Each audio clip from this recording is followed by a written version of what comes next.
This video discusses the constitutional commissions, the civil service, the COMELEC, and the COA. Where is the constitutional commission situated in governance? Though they are executive in character, they are not part of the executive department. They are independent from the other three branches of government because they are the checks and balances of the three: civil service, the COMELEC, and the COA. Safeguard the integrity of governance. No? Commission on Audit for expenditures, COMELEC for elections of elected officials, and civil service to maintain integrity in the public service. There are, however, other commissions or offices in the Constitution that you can also elevate to the level of a constitutional commission. We have the Commission on Appointments, the Commission on Human Rights, and maybe the Ombudsman. You could also consider it as a commission. But for our purposes here, we shall discuss mainly the Civil Service, COMELEC, and the COA. So you find it and among the common provisions in Article 9, no? Section 1 narrates these constitutional commissions. But nowhere do you find here the Commission on Human Rights. The Commission on Human Rights is a constitutional commission because it is created by the Constitution. This is the mechanism that is part of the mandate of the people on Parens Patriae, to protect the public welfare, no, public good, no, common good. This is a social legislation mechanism to protect those who have less in life, no. Mandated to conduct investigations on human rights violations against the marginalized and vulnerable sectors of the society, okay, involving civil and political rights. It's also an independent office, no. But let's go to the three commissions, no? Civil Service, COMELEC, and COA.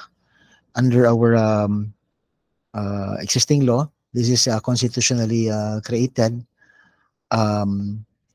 Unlike in the previous constitutions, 35 constitution, where it was only created by mere statute. No? So now it's a constitutional body. The Commission on Election, on the other hand, is the agency tasked with the enhancement or enforcement of election laws. It performs judicial, regulatory, and administrative functions. Then the COA is the parang sinasabing auditor of the government. No? Parang if you look at these three agencies of government, they are really checks and balances. COMELEC, siya ang tumitingin kung the manner of the selection of elective officials are legal. Then you have the Civil Service, which protects the integrity of public service, and you have the Commission on Audit to safeguard against unreasonable or unlawful expenditures in government. Now, these are independent commissions, no? Although they are executive in character, they are not under the control of the executive department or the president, no? They have their own discretion, and their decisions are only subject to certiorari. But there are other safeguards to guarantee their independence. No? First is that, like the courts, like the Supreme Court, they are constitutionally created, meaning they cannot be dealt away with by mere statute. So they are free from, shielded from politics. No? They are also independent. They are directly described to be independent, no? In Section 1. And they are conferred with the powers and functions which cannot be reduced by statute, of course, because they are constitutional. In no case shall any member of the commission be appointed or designated in a temporary acting capacity. Why? Because if you're acting in a temporary capacity, you will be beholden to the appointing authority, no? The designation, like here in the case of Brillantes versus Yorak. So designating a appointing official temporarily will make him subject to the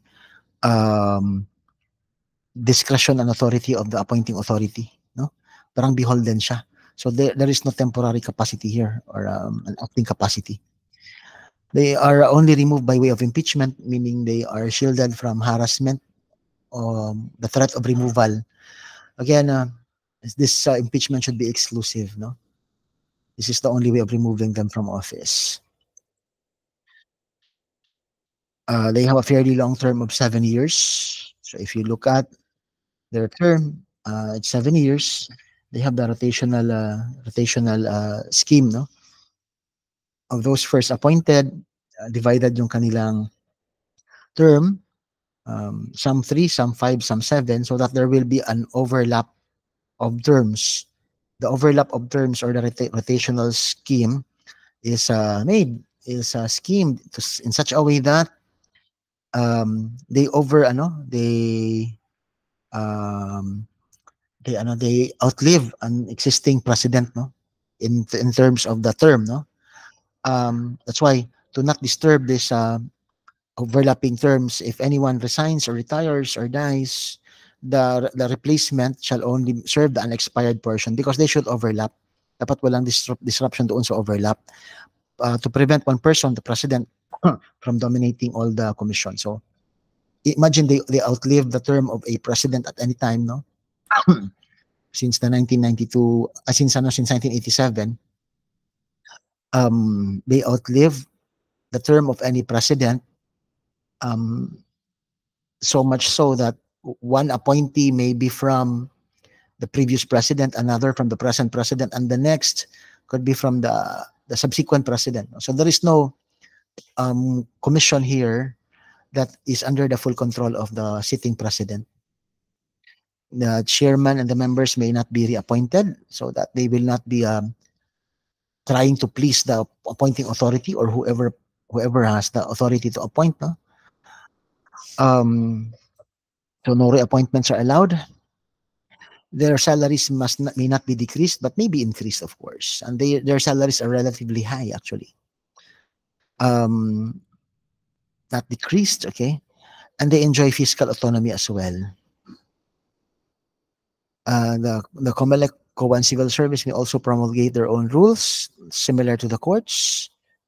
And the courts cannot even tamper as to their rules, except when there is unconstitutionality, okay? That the mere review of the rules of the Commission on Election, for example, by Congress, is trampling of the constitutional mandate on the independence of the body. They also have certain disqualifications, no, for members of the constitutional commissions, and these are the disqualifications. They may not hold any other office or employment, engage in the practice of any other profession, be financially interested, like the office of the president. No?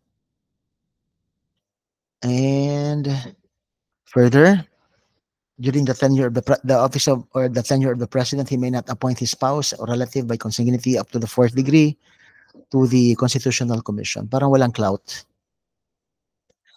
The commission may also appoint their own officials, similar to the courts. Okay. And the composition, you have to remember the composition. For the civil service, what is highlighted here is the appointee must have proven capacity for public administration, not a graduate of a course in public administration per se, but has the proven capacity for such. For the COA, majority, including the chairman, should be a lawyer or engage in the practice of law for at least 10 years. Okay. They are actually holders of a college degree lang naman ang requirements sa COMELEC, pero the majority should be lawyers. Okay.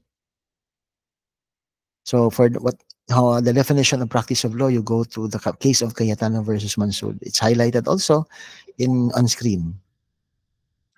For the COA, there is simply a restriction that at no time shall all the members of the commission belong to the same field, because they may either be accountants or lawyers, CPAs or lawyers. So hindi pwedeng lahat are CPA, hindi pwedeng lahat are lawyers. So there should be a mix of the composition of lawyers and accountants.